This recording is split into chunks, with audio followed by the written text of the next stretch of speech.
Қазақстанда 1600 адам қайтыс болды. Сәлеметсіз бе, қымбат көрермен, арнамызға қош келдіңіз. Әлемде және Қазақстанда болып жатырған соңғы жаңалықтарды алғаш қатарынан біліңіз келсе, арнамызға жазылыңыз, лайк басуды ұмытпаңыз.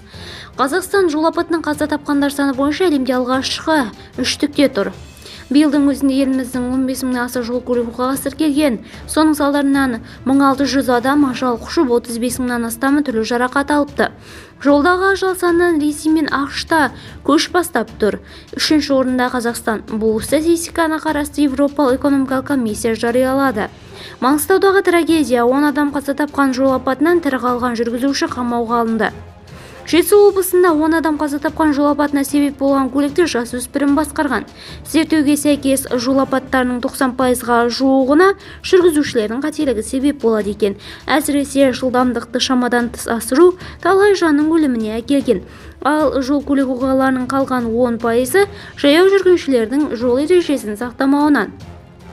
Видеомыз кеңінен таралу үшін лайк басып, жақындарыңызға таратуды ұмытпаңыз. Бізді бақылауды жалғастырыңыз.